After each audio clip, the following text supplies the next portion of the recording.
নমস্কার, আশা করি সকলে খুব ভালো আছেন।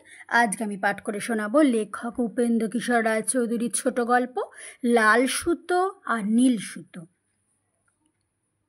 এক জোলা একদিন তার স্ত্রীকে বলিল, আমি পায়েস খাবো, পায়েস রেঁধে দাও।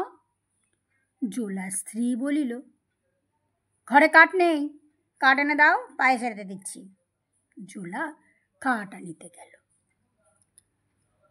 পথের ধারে একটা বড় আম গাছ ছিল। তাহার একটা শুকনো ডালের আগায় বসিয়া জোলা তাহারই গোড়ার দিকটা কাটিতেছে। তাহা দেখিয়া পথের একজন লোক ডাকিয়া বলিল, ওহে, ও ডাল কেটো না, কাটলে যে পড়ে যাবে। জোলা বিরক্তি হইয়া বলিল, তুমি শুনিতে জানো নাকি? ও ডাল কাটলে পড়ে যাব তা তুমি কি করে জানলে? আমি পায়েস খাবো না বুঝি? পথের লোক আর কিছু না বলিয়া চলে গেল।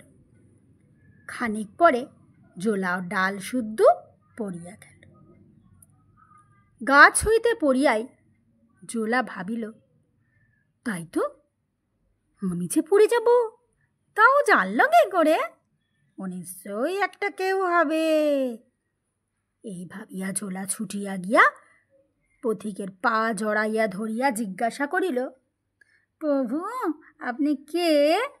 আমি কবে মরব সেটি আমাকে বলে দিন। পথিক তো ভারী মুশকিলে পড়িল। জোলার খুব বিশ্বাস হইয়াছে যে এ পথিক সামান্য পথিক নয়, সুতরাং তাহার প্রশ্নের উত্তর না পাইলে তাহাকে কিছুতেই ছাড়িতেছে না। শেষটা পথিক যখন দেখিল একটা কিছু না বলিলে তাহার আর ঘরে যাওয়া হইতেছে না, তখন সে রাগিয়া বলিল, তোর পেটের ভেতর থেকে যাবে লাল সুতো নীল সুতো যখন বেরোবে তখন তুই মরবি। এই কথায় জোলা সন্তুষ্ট হইয়া বাড়ি ফিরিল।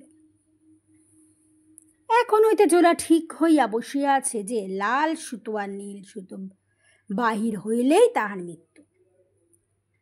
সুতরাং সে রোজ পরীক্ষা করিয়া দেখে তাহা বাহির হইল কিনা। এইরূপ পরীক্ষা করিতে গিয়া একদিন সত্যই তাহার কাপড়ে একখণ্ড লাল সুতা আর একখণ্ড নীল সুতা পাইল। আর অমনে সে চিৎকার করিয়া তাহার স্ত্রীকে বলিল, ও গো, শিগগিরি এসো, আমি মরিয়া গিয়াছি, আমার লাল সুতো নীল সুতো বেরিয়েছে। তাহার স্ত্রী আসিয়া দেখিল সত্যই সুতা লাল সুতা আর নীল সুতা। তখন সে বেচারা আর কি করে, জোলাকে বিছানায় শুইয়া কাপড় চাপা দিয়া সে কাঁদিতে বসিল। এরই মধ্যে আরও 2-4 জন জোলা বেড়াইতে আসিয়া দেখে যে জোলা স্ত্রী কাঁদিতেছে। তারপর জিজ্ঞাসা করিয়া যখন জানিল যে লাল সুতা নীল সুতা পাওয়া গিয়েছে, তখন সকলে স্থির করিল জোলা নিশ্চয়ই মরিয়া গিয়াছে। সুতরাং তাহার সৎকারের চেষ্টা দেখিতে লাগিল। কিন্তু ইহার মধ্যে ভারী মুশকিল দেখা দিল। পোড়ানোতে জোলা কিছুতেই রাজিও নয়। পোড়ানোর কথা তুলিতেই সে বলে, ও মা, আমি পুড়ে যাব যে। মরিয়া গেলে তাহাকে পোড়ানো ছাড়া কি আর করা যায়? গোড় দেওয়া, কিন্তু জোলা তাহাতেও অসমর্থ। বলল, ও মা, দম আটকে যাবে যে। শেষে অনেক যুক্তি স্থির হইল জোলাকে আর গোড় দেওয়া হইবে, কিন্তু মুখখানা জাগাইয়া রাখা যাইবে। জোলা তাহাতে রাজি হইল, কিন্তু সে বলিল, খিদা পেলে 4টি ভাত দিও। এইরূপ পরামর্শের পর জোলাকে গোড় দেওয়া হইল, অর্থাৎ তার মুখ জাগিয়া রইল আর সব মাটি দিয়া ঢাকিয়া দিল। এই রূপে সমস্ত দিন চলিয়া গেল। রাত্রিতে 4টি ভাত খাইয়া জোলা একটু নিদ্রার চেষ্টা দেখিল। সেই রাত্রিতে 7 চোর রাজার বাড়িতে চুরি করতে চলিয়াছে। চোরেরা তো আর বাবুদের মতন সদর রাস্তা দিয়ে চলে না, তাহারা প্রায় ছোপ জঙ্গলের ভিতর দিয়া চলে। আর সে সব জায়গা অনেক সময় নোংরাই থাকে। চলিতে চলিতে একজন চোর কাদার মতন একটা কী জিনিস মারাইল। সে জিনিসটার বিশ্রী গন্ধ। সে পা মুছিবার জন্য একটা জায়গা খুঁজিতে লাগিল। উহার নিকটেই জোলাকে গোড় দিয়েছে। সে চোর পা মুছবি তো মোচ, সেই জোলার মুখে গিয়া মুছিতে লাগিল। ঘষার আর গন্ধের ছোটে জোলার ঘুম ভাঙিয়া গেল। সে রাগিয়া বলিল, উহ হু, তোমার কি চোখ নাই? চোর আশ্চর্য হইয়া জিজ্ঞাসা করিল, তুই কে রে? জোলা বলিল, আমি জোলা। এখানে কি করছিস? আমি মরে গিয়েছি, আমার লাল সুতো আর নীল সুতো বেরিয়েছে, তাই আমাকে গোড় দেওয়া হয়েছে। এই কথা শুনিয়া চোরের খুব হাসিতে লাগিল। তারপর তাহাদের একজন বলিল, একে আমাদের সঙ্গে নিয়ে চল। চোরেরা জোলাকে বুঝাইয়া দিল, আমার মৃত্যু হয় নাই, আর তাহাদের সঙ্গে পেটে গেলে পেট ভরিয়া খাইতে পারবে। জোলা জিজ্ঞাসা করিল, কি খাওয়াবে? পায়েস? চোরেরা বলিল, হ্যাঁ চল। পায়েসের কথা শুনিয়া জোলা কোনো আপত্তি করিল না।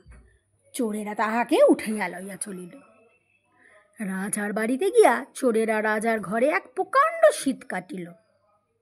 তারপর জোলাকে ওই শীতের ভিতর ঢুকাইয়া দিয়া বলিল, রাজার মাথার মুকুট নিয়ে আয়। রাজার খাটে মশারি টানানো ছিল।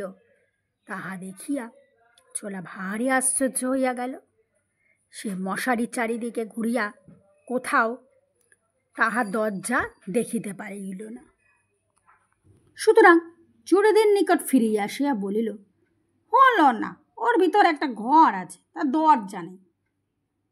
চোরেরা বলিল, দুর্বোকা, ওটা ঘর নয় মশারি, ওটাকে তুলে দেখলি না কেন? জোলা আবার ঘরের ভিতর গেল। এবার জোলা মশারি তুলিতে অনেক চেষ্টা করিল, সেটাকে নাড়িতেও পারিল না, খাট শুদ্ধ ধরিয়া টানাটানি করিয়াছিল। সে আবার ফিরিয়া আসে বলিল, হলো না, বড্ড ভারী। আংড়ে, এমন গাদার দেখিনি। তুই বুঝি খাট শুধু তুলতে গেছিলিস? শুধু ওর কাপড়টা টানতে হয়। এবারে জোলার কোনো ভুল করিল না। মশারির কাপড় ধরিয়া টানিতে সেটা উঠিয়া আসিল। ভিতরে খুব গদির উপরে রাজা শুয়ে আছেন।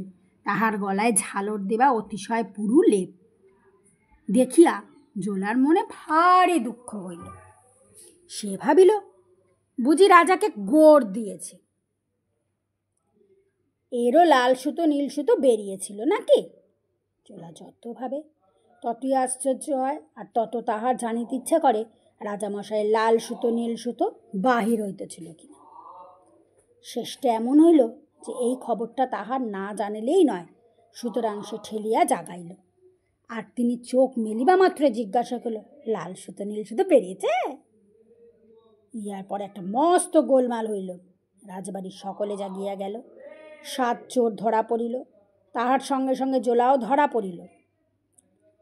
পরদিন বিচার। জোলা আগাগোড়া সকল কথা খুলিয়া বলিল। লাল সুতো নীল সুতোর কথা, গোড় দেবার কথা, চোরের পা মুছবার কথা, পায়েসের কথা, কিছুই বাকি রইল না। বিচারে 7 চোরের উচিত সাজা হইল, আর জোলাকে পেট ভরিয়া উত্তম পায়েস খাওয়ানো হলো। বিদায় দেয়া হলো। নমস্কার। গল্প পাঠ ভালো লাগলে লাইক করবেন, আর চ্যানেলটা সাবস্ক্রাইব করে আমার পাশে থাকবেন।